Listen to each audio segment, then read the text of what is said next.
I'm Shelly Palmer. I'm Ross Martin. And you're listening to Think About This. The more you listen, the less you know. Shelly, what on earth has happened to responsibility? You know, Ross, when I was a kid, there was an inviolate sense of right and wrong. We were both brought up that way. The golden rule, do unto others as you'd have them do unto you. Even if you like to break the rules, which I kind of did as a kid, you knew you were breaking them and you knew what the rules were. And you always felt like there was something that you were responsible to that was bigger than you. It just feels like today we've devolved from a society that had a really good understanding of right and wrong to a society of winners and losers. That begs the question, who are you responsible to and what are you responsible for? That's what we're going to explore on this episode of Think About This. Hey, Ross. Shelly. We've got a Twitter handle. We do have a Twitter handle. You know what it is? At Think About This. That's a great Twitter handle, right? It seems like the right one to have. So we got a whole bunch of followers, which is outstanding, but we're only following one person. Yeah, who is that person? It's Chrissy Teigen. It is Chrissy Teigen. And Chrissy, you told me if we only followed one person, Chrissy, and she followed us back, then we'd have millions of followers. Yeah, that was my plan. And how's that going? Well, so far we don't have millions of followers. Yet. So, because? Well, Chrissy hasn't followed us back. Let's give it one more week. And in the meantime, why don't you follow us at Think About This right there on Twitter. So Ross, responsibility comes in a lot of flavors. There's personal responsibility. There's corporate responsibility. Facebook has been in the news on both levels. Just a little bit. Just a little. You got people thinking that Mark Zuckerberg is personally responsible for what's going on. We're holding Facebook responsible for what's going on. Facebook's employees are holding Facebook responsible for what's going on. That's right. Publicly. Publicly, yeah. The open letter. We can get to the bottom of this. Well, there's only one way. So what people don't know, Ross, is that you and I have a very close personal friend who's pretty high up the food chain at Facebook. She is. So we're going to bring Carolyn Everson on in a couple seconds, and I think it's time to ask some real questions. Hey, Carolyn, like, what are you responsible for? What's Facebook responsible for? Because otherwise, we're not really going to know. No, this can't be a friend moment. Yeah. I think we're going to have to actually broil. Broiling. Charbroil. Better than frying. Yeah, better than frying. I mean, look, every day she's faced with unfriendly opposition. Yeah, she really is. But I think we have a responsibility here on our podcast, especially the responsibility episode of our podcast. Well, mostly because everyone thinks we are going to throw fast pitch, underhand softballs directly over the plate. Rainbows and unicorns. That's what's going to happen here, that we're just going to give her a free pass. Lollipops and ice cream. Ain't happening here. No. We have a responsibility to do better than that, don't we? Well, we're going to find out. Here she comes. Here she comes. We're sitting here with Carolyn Everson, who is the Vice President of Global Marketing Solutions for Facebook. If you ask me, her job is to make money for the company. That's not the right way to say it. She's not going to like that. Nope. Okay. What's your job? First of all, I'm really excited to be here. We're happy to have you great here. To see both of you. We've both known Carolyn for a very long time. I think that's important, yeah. Never once have I seen her nervous. Not once Not before once. Right now, because she knows that we are her friends and we would never say anything to hurt her. Right. Never. But I'm fully expecting this to be a very tough conversation, which is easy. fine. I've seen you go against it. the toughest of the tough. I'm happy to have it. Let me put it this way. I'm good cop in this situation. Okay, that's good to know. Wow, Thank Ross. you, Ross. I was going to be good cop. We're in trouble now. So no, my job is not to make money. What's your job? My job is to represent Facebook and help business leaders, NGOs around the world understand how to grow their business given the digital transformation. That's my job. I never say that I'm in sales. I love that. Yeah, I like that too. That sounds so professional. I try to be. 26 years into it, I'm trying. So, Carolyn, Facebook's been in the news recently, and I want to cut right to it. Politicians figured something out. You could get elected on Facebook, but they also figured out, and probably more important to them, you can get unelected. That has got their undivided attention. And Mark has been put, I think, in an untenable position. And I just want to say that I do have a bias in this conversation before we start, because I'm going to ask some questions that I think people expect me to ask. But I don't want to be accused of being too soft, and I don't want to be accused of being too on the side of Facebook. I'm not on anybody's side here, to tell you the truth. I'm on the side of society and humanity in a serious way. Mark Zuckerberg had the ability to get Hillary Clinton elected or to get Donald Trump elected by simply deciding what to put in news feeds in very specific places. And of course, he didn't do that. If he did that, he would have gone to jail because that's patently illegal And if it isn't, it would have been made illegal and people would have gone crazy. Facebook took a position that was exactly the opposite of that. Free speech, free everything, let it go. We're a platform. We're not going to make any editorial comments. If it's not crazy outside the parameters of our policy, we're not going to mess with it. And it got hauled in front of Congress. Now, I think getting hauled in front of Congress is a lot better than getting hauled to jail. That's the way I understand what has happened. Now, you guys have been in the news because the Biden campaign called you up and said, Trump is just spewing complete fallacies about us, and we want you to take the ad down. And Facebook said, don't think so. And I just need you to defend it.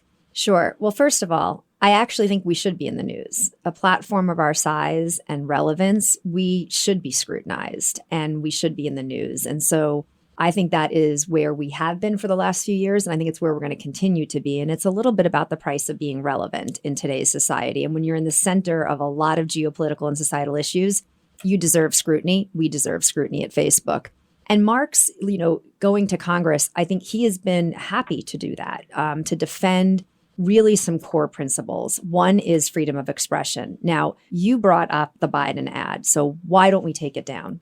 In some ways, it would look at simply, well, of course, if we knew, if we were the arbiter of all truths, and if Mark Zuckerberg was actually in the room with Joe Biden or Trump or any conversation with Ukraine and had facts to determine whether what was true or what was not, that's just simply not what's happening here. We don't know what is true or false. And if you go before Facebook ever existed, 15 years ago, for decades, political advertising has not been monitored. The FCC has made it very clear by law that broadcasters are not allowed to censor or change political advertising. And we have chosen to follow that, even though we are not required to do so by the FCC, as has all of the other platforms, because we think it's very dangerous for a tech company, a CEO, or any private or public company to determine what is true and what is false. And so that ad is going to continue to run, just as Elizabeth Warren's response to us running that ad, which said we endorsed Trump as Facebook, which I can tell you is categorically not true. I have factual information that it is not true. But if you're going to let the one ad run, you're going to let the other ad run. So for our listeners, can you walk us through what happened with Elizabeth Warren? She was, I think, responding to the fact that we had run the Trump ad about Biden and didn't take it down. And so her response was, I think, to test, well, I'm going to try to run an ad and I'm going to see if it is false. I'm going to see if people run it. And she ran an ad essentially saying that Facebook endorsed Trump for the 2020 election. That, I can tell you, is categorically false. Mark has said that. He has not endorsed Trump. He has not endorsed anybody for the election. But if you're going to run the one ad, you're going to run the other ad, because it is a principle of allowing political ads to run and not be the arbiter of truth. So you ran an ad that you knew was patently false, making claims about you and Facebook, but you ran it anyway. Were you in the room making that decision? I was not in the room when that decision was made. How do you feel about that decision? So how do I feel about it? Look, in the idealistic Carolyn world, which you both have known me for a very long time, I wish that politicians did not lie in their advertising. But politicians have been, somehow distorting the truth, let's just say that, in many advertisements for decades. And so we are not in a position to suddenly change the way political ads and free expression has been running in this country. And so while in my idealistic way, I'd love these things to be true, I want society to be well informed and have accurate information, that is simply just not the case. And so the one thing that I'm proud of is, at least when we have a policy, that we stand behind it. It's a principled decision. Because could you imagine if we said, well, wait a second, if it's Facebook and we know that that's not true, we're definitely not running it, we would have no credibility. So you have to stand behind the principles of your decision. I think they thought you were going to do that. You talk about the FCC and you talk about other platforms. And I'm going to push back and say that's absolutely apples and oranges. You can talk about, well, this is what NBC, ABC, CBS, and Fox have to deal with, or this is what the Times and the Post have to deal with.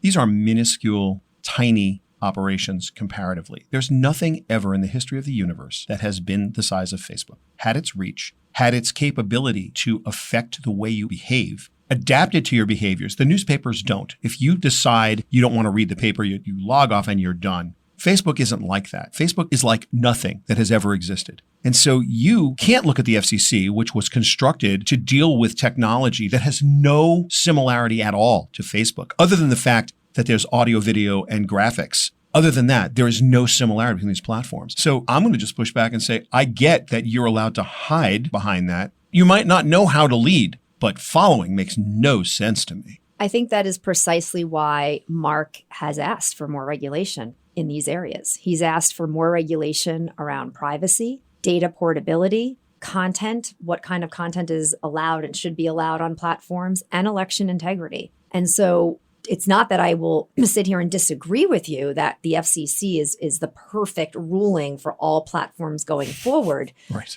But we also don't think Facebook should be the one deciding what the new ruling should be and judging that on behalf of ourselves. We think that that should come from a government regulation or institution. This is so controversial and so dangerous and so divisive. Why do you even take political advertising? Do you need to do it? We certainly don't need to take political advertising, and it is not an economic decision. I can assure you, as someone that is very responsible for the revenue of the company, in many ways, I would argue that it could hurt us more that we take political advertising. Well, it seems to not be great at the moment. We have a lot of people, we have employees, obviously, that have some concerns. And so on one hand, it would be the easy decision to just say, stop taking it. But like with anything, you have to say, okay, well, what are the consequences of that decision? And unfortunately, the consequences are that typically incumbents, people with more money, more access to media and power, we will do better in a world where they don't have access to Facebook advertising. It is the smaller city elections, the mayoral candidates, countries around the world where candidates don't have the resources that some of our candidates here in the US do, that depend on our platform to reach their constituents. And we have seen that be incredibly important. More women ran for Congress in this midterm election here in the United States, and many of them utilized the platform for really positive reasons, to be transparent, speak with their constituents, be able to reach them for effectively on advertising. And so the consequences of, again, taking political advertising completely away is that we will have fewer people running. The people that will be running will typically be incumbents, and they will have access to more money. And we don't think that's a good thing either. So what do we do? If you look at the letter, the petition from some of the employees, some of the things that they're suggesting are really smart suggestions, right? They are pushing on, are we being as transparent as we possibly can? Interestingly enough, post the 2016 election, we wound up building an ads library, which all ads now for 7 years are archived on Facebook. Political ads have even an extra level of transparency. Who has paid for them? Who are they targeting?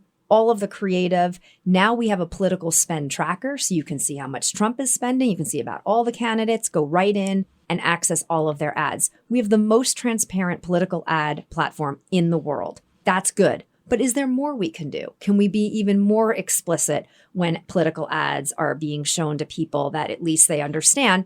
It's sort of like buyer beware. Be careful as you're reading or watching this ad. And so the employee suggestions, those are ongoing discussions, and those are all positive things, and we welcome that feedback. Is Facebook a publisher? Is it a platform? And do you guys have responsibility to be one or the other? So I think this long-standing debate as to like what is Facebook has really come down to, depending on whatever word comes out of my mouth or Mark or Cheryl's mouth about what we are, people make assumptions that we're saying that word to avoid responsibility for something else. So we do say we are a platform, but that does not mean that we shirk our responsibility for what is on the platform. And I do think, to be fair, we did not recognize the seriousness of our responsibility on that until about post 2016 election. So I think the biggest cultural shift that I've seen in my 9 years is the real awakening of the gravity and the sense and the seriousness of our responsibility to keep people safe and secure in our platform, which means we have been much more diligent about hiring 35,000 people to do checking and making people safe and secure on the platform. It means that we now do a community transparency report where we say, here's all the bad content on the platform, terrorist content, child exploitation, hate speech, gun content, opioid, you name it. Here's what we're doing to get it down. We give our scores, fully transparent. And so the recognition of the responsibility, that to me is more important than having a debate. Do you call us a media company, a technology company, a this or that? We are a platform, but that does not mean we shirk our responsibility. And I think sometimes when we're in these media conversations, we answer it that way. And the automatic assumption is they answered it because they don't accept their responsibility. And that's not true. On the one hand, you're responsible for the revenue of the company. Do you sometimes grapple with the enormity and gravity of your responsibility to culture, to history, to... So I definitely think about this all the time. I think about every single day that I wake up, that it's both a privilege and honor, but an enormity of responsibility to work at the company. Sometimes people think, well, you work at Facebook, so you're a Facebook employee. Yes, but let's remember, I'm a mom of twin daughters that I want to have positive role model and be in a society that's civil and respectful of people's opinions. I'm a daughter, I'm a sister, I'm a friend, I'm a neighbor, I'm a concerned global citizen. So I'm all of these other things, as are the other 40,000 plus Facebook employees who have to go home on the weekends and go to a family picnic and get asked questions about, why did Facebook do this? Why is your policy this and that? And so I think everybody at Facebook is not just a Facebook employee. We're human beings first, which means we deeply care about the role we play. And there are days where, it can be very discouraging if you just read the news and think, oh my goodness, look, this is what people think about our platform. But then, I have way more moments where I meet people around the world who say, your platform either saved my life, changed my community. I was at St. Jude Children's Research Center last week, and the CEO said, you are our most important corporate partner. You've helped us raise over $100 million. That's a really good moment. And I brought my daughter to that meeting, and she reads the news too, but she saw, wow, Facebook's making a difference. And so there are negative stories, and I think there will always be. When you have 2.7 billion people on the platform, bad things are going to happen. I wish we lived in a really great society, but if Facebook were to go away tomorrow and there were only 2.7 billion people on this earth, there would be bad things that happen every single day. But the good outweighs the bad significantly. And I just don't think as a society we talk enough about the good. Do you feel people know and understand what true north is, what the moral compass is inside the business? I think it's a great question. I think part of why Mark did the speech he did at Georgetown University and has been more visible of late is because we have not done a good enough job at telling our story and talking about, well, what do we really believe? We do really believe in free expression and giving people voice. That's clear. And I think every person at Facebook working there understands that, but that's at the highest level. What gets really hard is how difficult sometimes that can be. So there are things that are on the platform that would make you or me or any three of us cringe sometimes. Like, how in the world could somebody think that and say that? And of course, if it incites harm or violence, we have to take it down. But in some cases, it doesn't, and it stays up because we believe in freedom of expression and voice. And I think whenever you have a belief system, it's always tested on the real limits of the right, edges. On the very right edge. on the edge. Yep. Like, are you really going to stand by? Yep. It's the question you guys asked me earlier about why run the Elizabeth Warren ad when we factually know it's incorrect. Well, if your belief system says you're going to allow political ads to run and not fact check them, you better stand on that principle when it's at the edge. And so I do think that internally it's clear.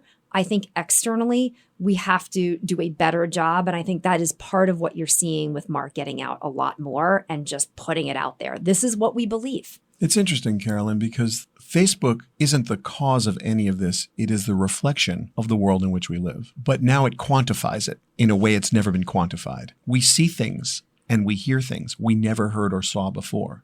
It screams for leadership. And there's every cliche in the world, with great power comes great responsibility. I think that's from Spider-Man. I mean, it's not exactly... That's okay. I've used it in my speeches before. I literally think it's from Spider-Man. Spider-Man. Yeah. So I don't know that this is the most profound, Yoda-esque wisdom that you're going to have. It's, comic book wisdom. But in practice, most of the people online on the planet have a Facebook account. Is it even possible for one human being, and this is Mark, who owns most of the stock, whose decisions are final and cannot be fired? I mean, can any human being deal with that level of power? He would say that he's asking for help. He's been asking for help. He's been asking for help from the regulatory environment. He instituted the oversight board. Mark does not believe that Facebook should be making decisions that are global and consequential in nature around content, around privacy, election integrity, and data portability. And those are just the 4 areas that we've touched on to date, and there'll likely be more. Because I think, prior to 2016, we weren't even using the term election integrity as a society, and now we are. Mark is an incredible, humble leader who prizes, I think, one quality almost more than anything, which is intellectual curiosity. He asks questions. When you go to a meeting with him, he's mostly asking you questions. He goes out and meet with leaders around the world and different opinion leaders. He's asking questions. And so he is not the one. I think that is the media projecting that all the power is in with Mark Zuckerberg. He wants the help. Carolyn, you've been there for almost a decade. You could be doing anything right now.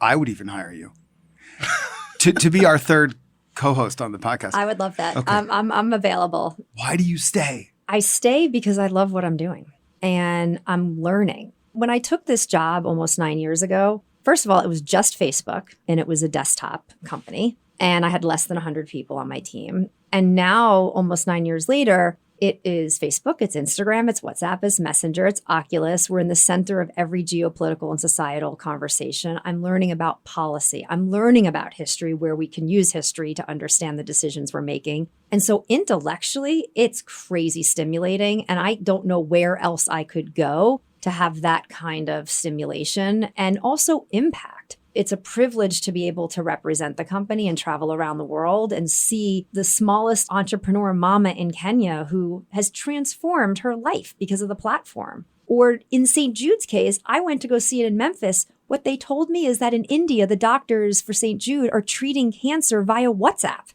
with their patients. So those are moments where I'm like, okay, this is good. I'm making a difference. And I think, as you said before, Shelly, this has not ever been a platform like this. So I think I'm where I'm supposed to be. Carolyn Everson, Vice President, Global Marketing Solutions for Facebook. Thank you so very much for being here. Thank you. Thanks for having me, guys.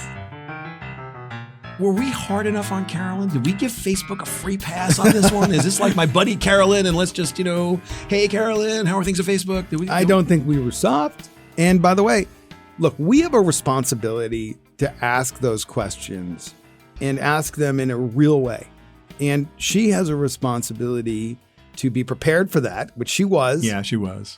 And do what she's supposed to do. But she did it in a way that was not just, I felt, intelligent and charismatic, but also kind of inspiring. I like the part where she said that Zuck is asking for help and asking to be regulated. I think that was that. I don't know if I really understood that. Well, before. That's never happened before. And I don't think it's happened before in the history of the universe. Here's what I mean by that. Mark Zuckerberg, like it or not, is a world leader. Yeah. And I don't just mean that because of the billions of people who have Facebook accounts or the billion people who are on Facebook right now. I mean it because the gross domestic product coming out of Facebook makes other nations look small. Yes. And I can't recall a time in modern history when a world leader has so publicly begun to grasp the enormity of his or her responsibility, stared that in the face, and then publicly admitted, I can't do this alone. I need help. I think learning that Mark understands that he doesn't know what's going to happen next is a little bit comforting. There are people who are calling to break up Facebook. Like you hear that all the time, break up Facebook. But I don't know, 50 companies like Facebook wouldn't make me any more comfortable. I actually think it'd be harder to regulate because if you figured out what was wrong, getting 50 companies to line up would be a lot harder than getting Facebook to line up. Well, again, it begs the question, not what is Facebook responsible for? No, but who is Facebook responsible to? Think about that. Hey, Shelly. Hey, Ross. Before Facebook. Yeah. I'm pretty sure you were using Yahoo groups. Back in the day. Right. I was too, but also everybody was because it was free and you could use it for the calendar. You could use it for community posting. You could share. Yeah, that was the epicenter of the universe. Well, people don't remember, but there was a time when Yahoo was the Facebook of its day when it was a thing. And we know that also just by looking at the numbers, there were more than 10 million groups. Oh, yeah. And hundreds of millions of people using them. Yeah. Okay, here's the problem. Beginning essentially now, you can't load any more content on there, which is fine because I don't think you or I are doing that. And I don't think anybody listening to this is using Yahoo groups anymore. That's not the problem. Go ahead. The problem is this part of the statement from Yahoo. All previously posted content on the site will be permanently removed. Yeah.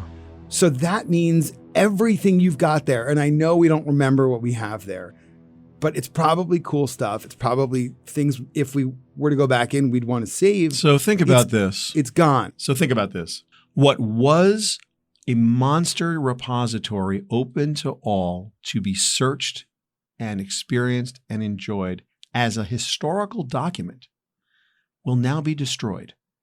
Yes, the information will live on local hard drives for those who get the memo and find out that they're supposed to download it. But it's 50 years from now or 100 years from now, and someone wants to understand the evolution of our society during the internet transition, when we went from the space age to the information age. And that transition is documented by 115 million people in 10 million groups on Yahoo Groups. Well, it's no longer searchable. It doesn't exist because to save a few dollars in hard drives, in their infinite wisdom, Verizon, who owns Yahoo, decides, hey, you know what? We don't need it. As far as I'm concerned, that's book burning. That's the same as taking the Library of Alexandria and saying, hey, you know what?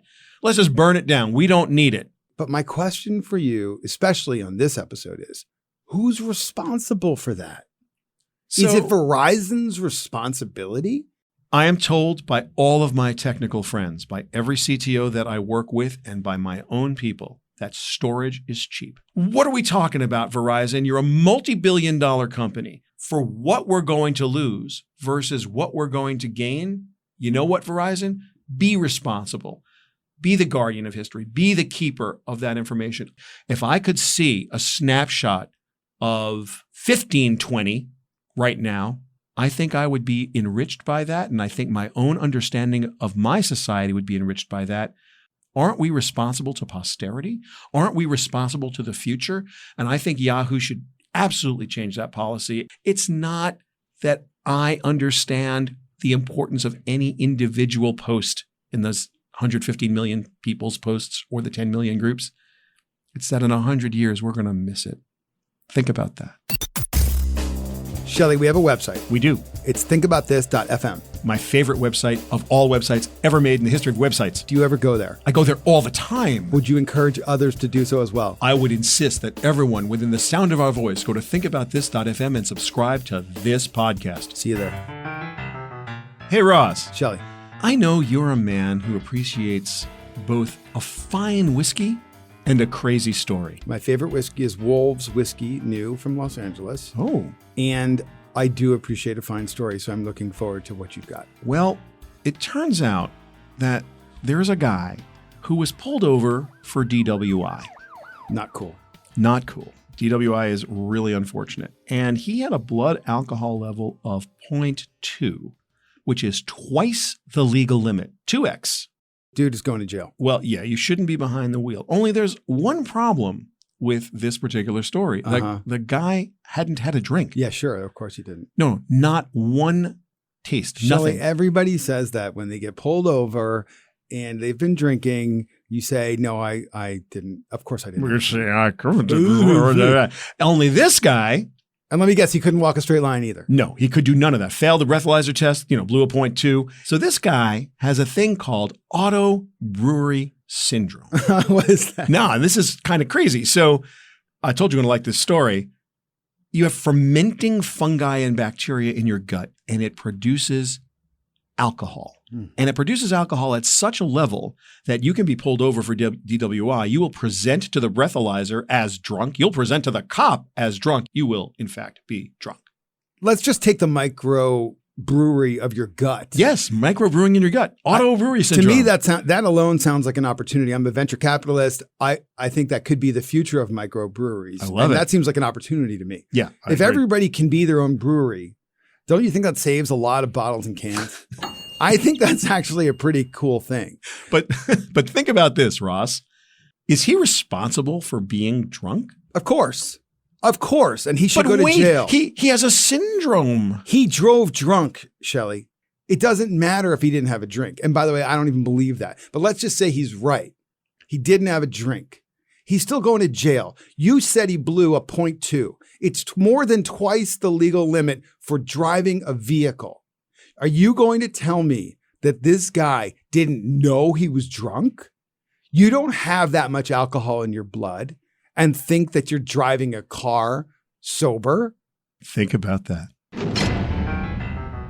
Shelly, the end of another great episode. You did a wonderful job. Oh, you too, Ross. I was listening to one of our biggest fans, my cousin Rui in Los Angeles, California. And how is Cousin Rui? Cousin Rui's great, and he pointed out the strength of the show is that we tell it like it is and we know what's what. That's awesome. We make people think about what this or that is. Uh-huh. And his point to me was that when you really think about it, hot dogs are tacos. And ketchup is a smoothie. Which makes trail mix a salad. And under that circumstance, then an onion ring is a donut. It's important to know what's what. If you think you know less today than you did before, just wait for our next episode on the Westwood One Podcast Network.